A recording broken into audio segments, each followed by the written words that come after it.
Hello বন্ধুরা, আজকে তোমাদের জানাবো যে আমি কি করে বুঝতে পারলাম যে আমার গর্ভে ছেলে সন্তান আছে আর আমার কত মাস চলছে সেটাও তোমাদের জানাবো। চলো ভিডিওটা দেখতে থাকো। হ্যালো বন্ধুরা, তোমরা সবাই কেমন আছো? আশা করি সবাই খুব খুব ভালো আছো।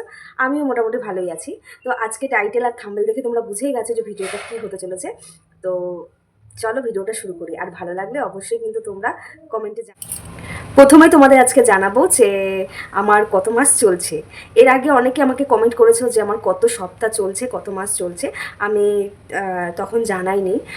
তো একটু শারীরিক সমস্যা ছিল, শরীরে একটু খারাপ, বুঝতেই পারো তোমরা এই সময় যা হয়।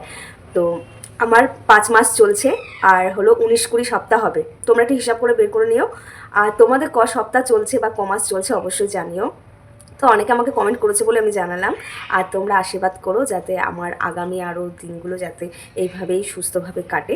একটু সমস্যা আছে এখনও পর্যন্ত, সেই প্রথম থেকে এখনও পর্যন্ত, যে গ্যাস অম্বল আর হলো কোষ্ঠকাঠিন্য, এই তিনটে সমস্যা আমার এখনও পর্যন্ত এই 5 মাস হয়ে গেল মানে সমস্যা হচ্ছে। তো এখন আসি মেন টপিকে, যেটা তোমাদের আমি বলেছি যে আমি কি করে জানতে পারলাম যে আমার গর্ভের ছেলে। ভিডিওটা পুরোটা দেখার চেষ্টা করো, একটুখানি শুনেই যে তোমরা যে ভিডিওটা সরিয়ে দেবে ওরকম করো না।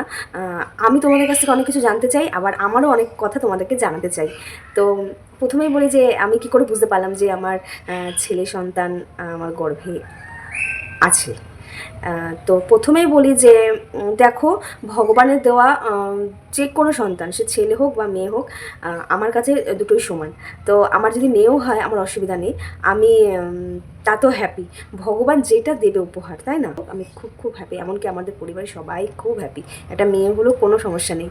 আমি যেটা বলছিলাম যে কেন আমি জানতে পারলাম, আমি প্রেগনেন্ট হওয়ার আগে, তো মানে প্রেগনেন্ট হওয়ার আগে বলতে যে মাসে আমি কনসিভ করেছি আমি জানি না, সে মাসে আমাকে গোপু সোনা, মানে আমাদের বাড়ি গোপাল ঠাকুর আছে, তো গোপু সোনা আমাকে একটা স্বপ্ন দেখিয়েছিল যে একটা ছোট্ট বাচ্চা, সে হামাগুড়ি দিয়ে, সেটা হচ্ছে কি ছেলে বাচ্চাই, সে হামাগুড়ি দিয়ে আমার কাছে কিছু একটা চাইছে, মানে কি বলতো, কিছু একটা খেতে চাইছে।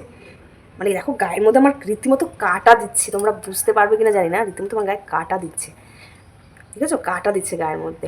মানে একটা ছেলে বাচ্চা আমার কাছে কিছু একটা খেতে চাইছে। আমি আর সবাই বলে যে ভোরের স্বপ্ন নাকি সত্যি হয়। তো এই স্বপ্নটা এর আগেও দেখেছি। আর আরেকটা স্বপ্ন দেখেছি, ওটা আমি বলবো না, ওটা আমি বাড়ি কাউকে এখনও বলিনি। আমার ইচ্ছা আছে যে আমি ডেলিভারি হবে তারপরে সেটা জানাবো যে আমি আরেকটা কী স্বপ্ন দেখেছি। তো আরেকটা জিনিস হচ্ছে, এরকম স্বপ্ন দেখেছি, যতবারই স্বপ্ন দেখেছি মানে আমি স্বপ্নের মধ্যে না শুধু ছেলে স্বপ্নটাই দেখছি, মানে তার মুখ চোখ সমস্ত কিছু দেখতে পাচ্ছি। এবার দেখো, আমি যে এটা দিয়ে যে 100% শিওর যে আমার ছেলেই হবে এরকমটাও না।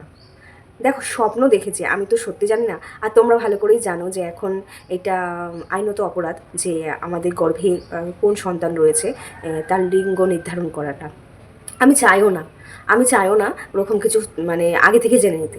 তাহলে কি সারপ্রাইজটা কি থাকলো, তাই না? যে আমি যে ওটি রুমে গিয়ে জানতে পারবো যে আমার গর্ভে কোন সন্তান রয়েছে, সেটা যদি আমি আগে থেকেই জেনে যাই, তার কি বলবো, তার একটা আনন্দই তাহলে কোথায় থাকবে। এইটা খুব ভালো করেছে আমার মনে হয় সরকাররা এই আইনটা করেছে যে লিঙ্গ নির্ধারণটা মানে না জানানোর জন্য। আমার মনে হয় খুবই ভালো। দেখো আমার স্বপ্ন দেখেছি বলেই আমি কথাটা তোমাদের বলছি যে আমার গর্ভে বোধহয় ছেলে সন্তান থাকতে পারে। এবার আমি এখনও পর্যন্ত শিওর না, তোমাদের প্রথম থেকে বলছি। আর আমাদের বাড়িতে কিন্তু কোনো সমস্যাই নেই, যদি একটা মেয়ে কোনো সমস্যা নেই। তাও মানুষের একটু ভালো লাগার ব্যাপার তো আছে। তো আমাদের বাড়িতে মেয়ে সন্তানটা সবাই চাইছে, কিন্তু আমার বাপের বাড়ির দিক থেকে আমার মা আবার চাইছে যাতে আমার একটা ছেলে হোক। তো সবারই দেখো একটা আশা থাকে যে ছেলে হোক বা মেয়ে হোক। আর আমাদের বংশে না মেয়ে খুব কম, মানে আমার শ্বশুরবাড়ির বংশে ছেলেই বেশি। তো আমার যেমন শাশুড়ি মা দুটো ছেলে, তাই চাইছে যে একটা যদি মেয়ে হয় তো খুবই খুশি, বাড়িতে খুব ভালো লক্ষ্মী আসবে, ওরকম একটা ব্যাপার। ওরা আর একটা কথা তোমাদের আমি বলছি যে জানো তো, আমি খুব সবাই জিজ্ঞাসা করে বাড়ির আত্মীয় স্বজনরা, বাড়ির লোকরা, যে স্বপ্ন দেখি, কী স্বপ্ন দেখি। আর বলছি বাইরে থেকে না একটু সাউন্ড আসতে পারে, কেউ একটুখানি ভুল বোঝো না, ম্যানেজ করে নিও, কারণ সামনে না খেলা হচ্ছে, সেই কারণে একটুখানি সাউন্ড আসতে পারে।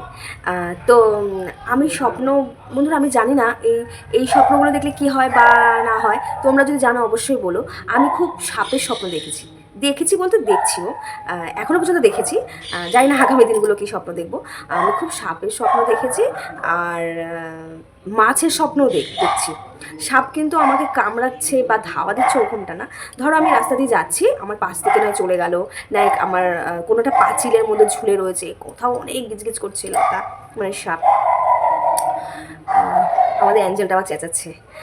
তো এরকম টাইপের স্বপ্ন দেখেছি। মাছ ধরছি, মাছ আমি অনেক, আমাদের বাপের বাড়ির ওখানে একটা মাঠ আছে, সেখানে দেখছি অনেক বর্ষাকাল কই মাছ উঠেছে।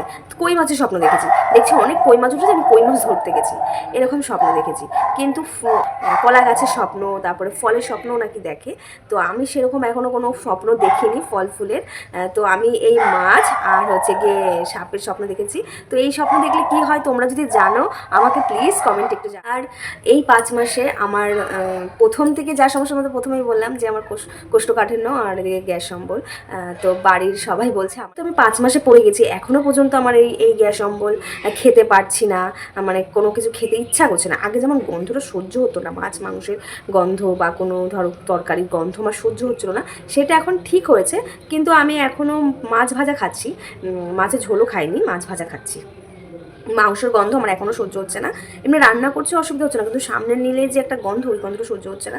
আর সবজি একটুখানি খেতে পাচ্ছে আগের থেকে। আর গ্যাস অম্বলে এগুলো তো হয়েই যাচ্ছে। তো গার্জেনরা সবাই বলছে আমার বোধহয় এটা মানে ডেলিভারি আগে পর্যন্ত এরকম হতে পারে। কেন বলো তো, 5 মাস হয়ে গেলে মানে কি মানুষ সবাই সব কিছু খেতে পারে। এরা গার্জেনরা বড়রা বলে যে 3 মাস পর্যন্ত সমস্যা হয়, কিন্তু 3 মাসের পরে থেকে নাকি সমস্ত কিছু ঠিক হয়ে যায়। এবার আমার তো এখনও ঠিক হচ্ছে না, এবার বলতে পারছি না। অবশ্যই জানাবো যদি ঠিক হয়ে যায়, তোমাদের তাও জানাবো যে আমার শরীর আগের থেকে ঠিক হয়ে গেছে, যে সমস্যাগুলো ভুগছি। আর যদি না হয় সেটাও তোমাদের জানাবো। তো আর নাকি প্রেগনেন্সিতে যারা নাকি সুন্দর হয়, ধরো চেহারা পরিবর্তন হয়, একটু সুন্দর হয়ে যায় দেখতে, তাদের নাকি ছেলে না কি মেয়ে হয়। আর যারা কুষ্টি দেখতে হয়ে যায় তাদের নাকি ছেলে হয়। এরকম তোমাদের কিছু কোনো জানা থাকলে অবশ্যই জানিও। যে আমার তো এরকম কিছু জানা নেই। তো আমার তো দিনকে দিন দেখো চোখ মুখ বসে গিয়ে কীরকম কালচিটে পড়ে গেছে, গলার এখান দিয়ে দেখো কালচিটে পড়ে যাচ্ছে। তো মানে খুবই অবস্থা শোচনীয় ব্যাপার। প্রচণ্ড চুল উঠছে, মানে কী বলো তো, চুলটা এত বড় হয়ে গেছে। আর এই সময় তো জানোই বেশি ঘন ঘন শ্যাম্পু করা যায় না, ঠান্ডার ব্যাপার আছে। এই কিছুদিন আগে আমি এই ঠান্ডা থেকে উঠলাম, মানে আমার চেক আপ ছিল, তার 1 সপ্তাহ পর আবার আমাকে ডাক্তার দেখাতে যেতে হয়েছে। এই এত পরিমাণে ঠান্ডা লেগে গেছে যে আমার গলার সাউন্ডে চেঞ্জ হয়ে গেছিলো, এতটা পরিমাণে ঠান্ডা লেগে প্রচণ্ড চুল উঠছে। আর তোমাদের এরকম চুল ওঠার সমস্যা যদি থাকে অবশ্যই জানিও আমাকে। আর তোমরা যদি কিছু জানো, তোমাদের অভিজ্ঞতা আমাকে অবশ্যই শেয়ার করো। তো আমারও অনেক অভিজ্ঞতা তোমাদের শেয়ার করি, যেটুখানি আমি বুঝতে পারি বা আমার অভিজ্ঞতা হচ্ছে সেরকমই। তো বন্ধুরা, ভিডিওটা ভালো লাগলে অবশ্যই লাইক কমেন্ট করো। তো বন্ধুরা, আজকের মতো চলো টাটা।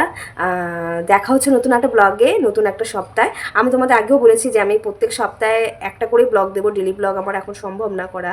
আমি তাও এই প্রেগনেন্সিতে 3 মাস আমি কোনো ব্লগ করতে পারিনি। সেই মানে 1 থেকে 3 মাসের মধ্যে আমার প্রচণ্ড শরীর খারাপ ছিল, তাই আমি ডেলি ব্লগ করতে পারিনি। আর আমি ডেলি ব্লগই করতাম। তো বন্ধুরা, আজকের মতো টাটা, দেখা হবে নতুন একটা ব্লগে। ভালো লাগলে অবশ্যই লাইক কমেন্ট করো। টাটা।